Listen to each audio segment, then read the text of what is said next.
Welcome to the deep dive.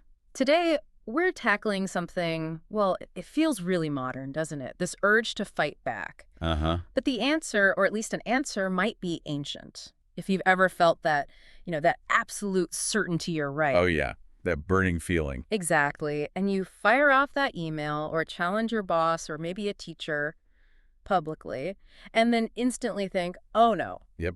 That second of regret, then this deep dive is definitely for you. It really is. It's that immediate gut level reaction. It's not thought out, is it? It's just pure emotion. Right.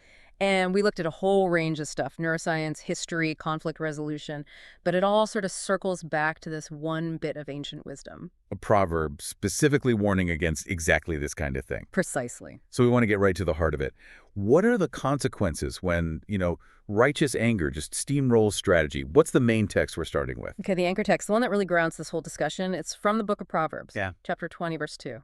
And the language is, well, it's pretty dramatic. You can't miss the point. It says, the king's wrath is as terrifying as the roar of a young lion. Wow. Okay, a young lion. Yeah, and he continues, he who provokes such a king deliberately endangers his own life or, his own self. That's intense, high-stakes language for sure.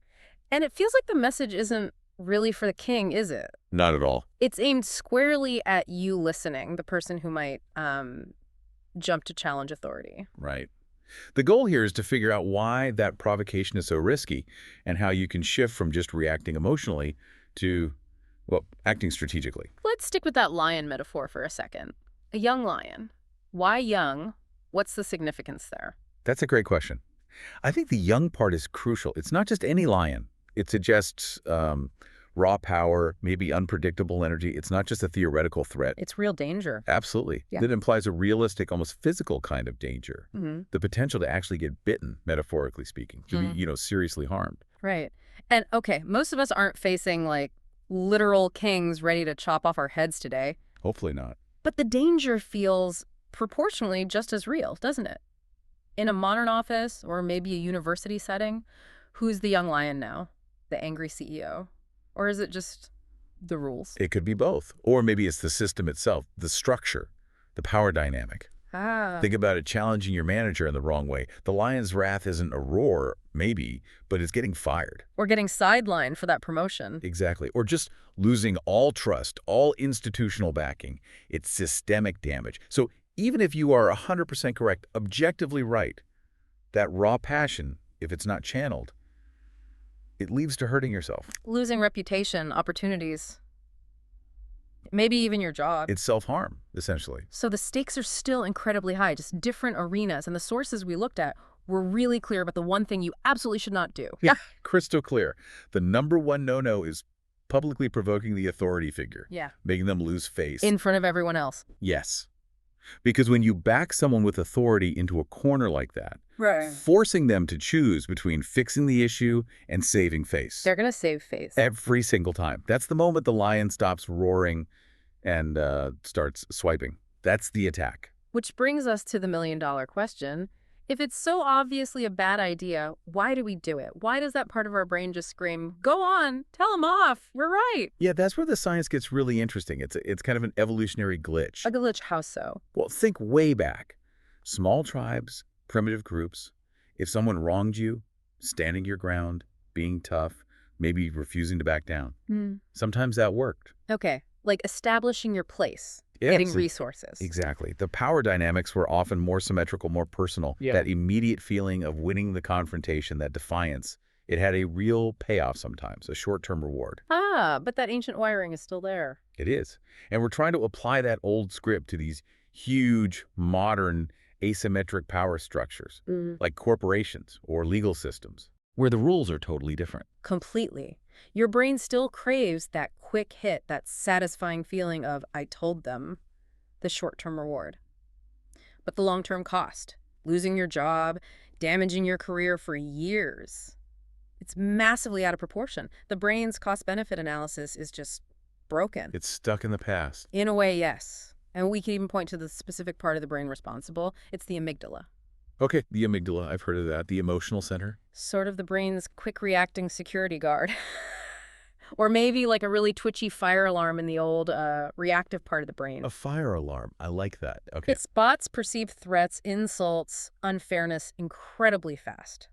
And it triggers that fight or flight response, that anger, before the conscious, rational part of your brain even gets the memo. So the alarm's going off before the fire chief even knows what's happening. That's a perfect analogy. The prefrontal cortex, that's your calm, strategic fire chief. That's where planning, thinking about consequences, all that happens. But the amygdala is faster, much faster, milliseconds.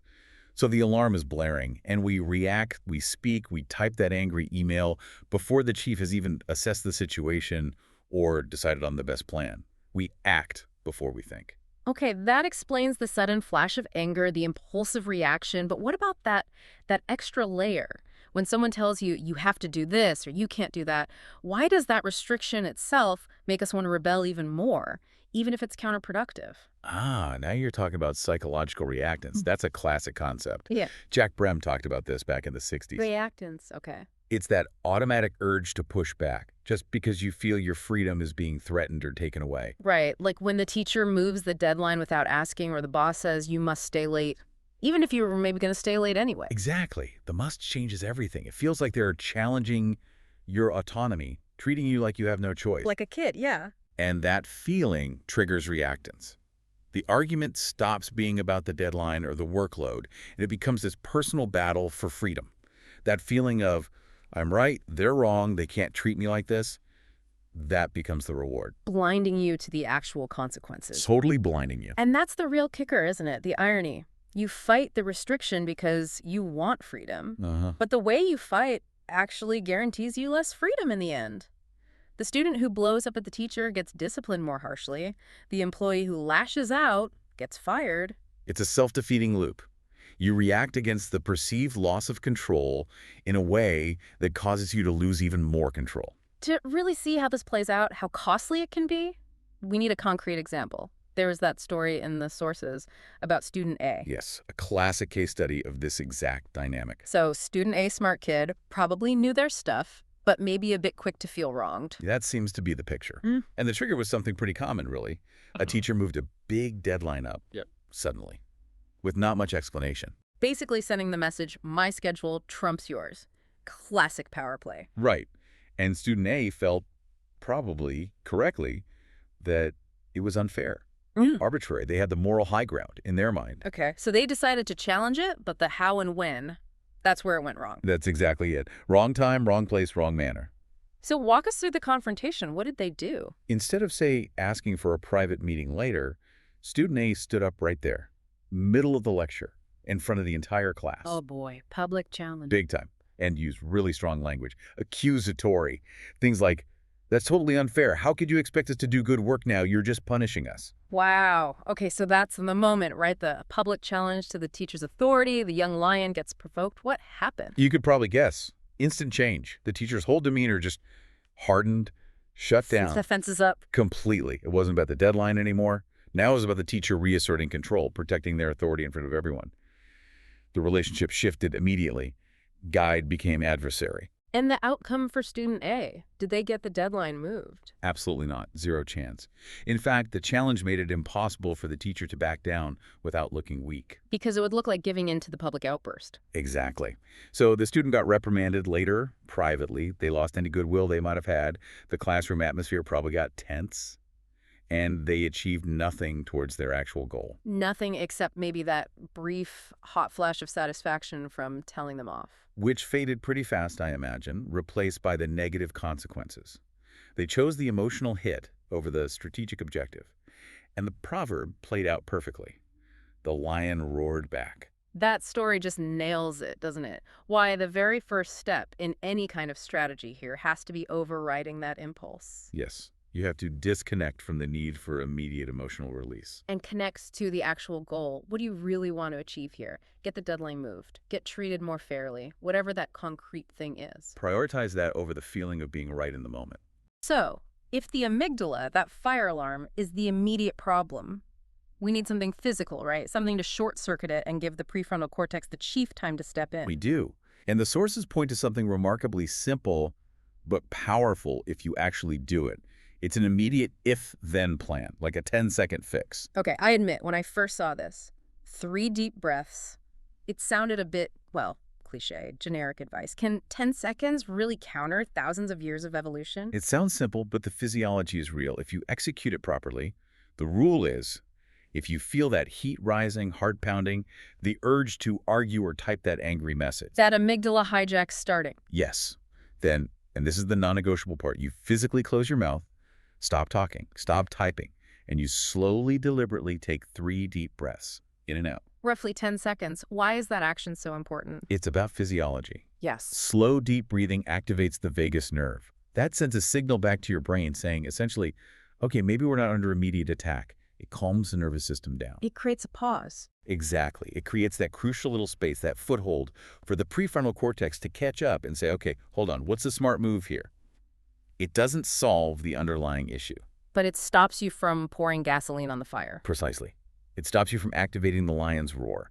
10 seconds to shift from pure instinct to potential intelligence. Okay, that reframes it. Not just calm down, but a specific technique, a neurohack, almost. You could call it that. So we've created that 10-second gap. We've paused the reaction. Now what? What's the guiding principle for the action we take next? We need something memorable. We do. And the sources suggest a kind of tactical mantra for these situations. First secure, then move. First secure, then move. I like that. Explain it. It means before you make any move, any counter-argument, any request, first secure your own position. Secure my safety, my reputation. Yes, and secure your focus on the actual goal. Make sure you're not acting from that raw, exposed emotional state. Get your footing first, then make your move. Okay, that makes sense. But there's a big potential misunderstanding here, isn't there? Huge. We have to address it directly. People here don't provoke the king or first secure, then move, and they think it means just roll over, be passive, accept every unfairness silently, wave the white flag. Right, the just suck it up interpretation. And that is absolutely not what this strategy is about. It's not about submission. It's about effectiveness. Exactly. Maximum effectiveness. Yeah. The strategy is about choosing procedure over personality. Procedure over personality. Say more about that. You avoid the emotional public provocation, that's the personality clash you want to skip.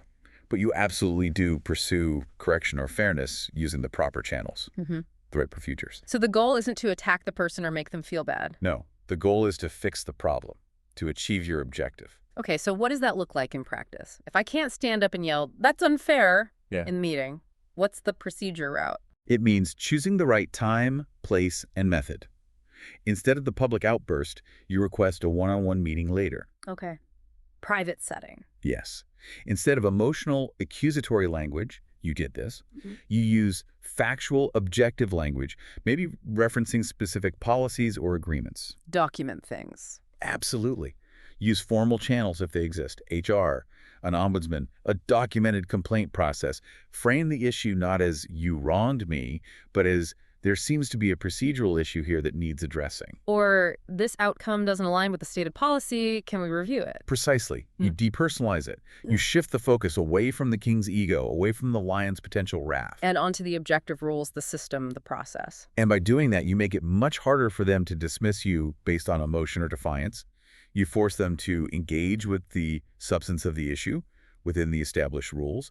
That's how you pursue fairness effectively without making yourself the target. That's how you achieve the goal without getting bitten by the lion. Respect the process, use the process. You got it. So wrapping this up, this deep dive really shows how ancient wisdom about power is still incredibly relevant, maybe even more so in our complex systems today. Definitely. That king's wrath, the young lion's roar, it's a real danger, even if it looks different now. And that emotional urge to provoke, to lash out, it feels good for a second, that primal satisfaction. That short-term reward. But the long-term cost, especially for you, the individual trying to navigate these systems, it's just way too high. Yeah.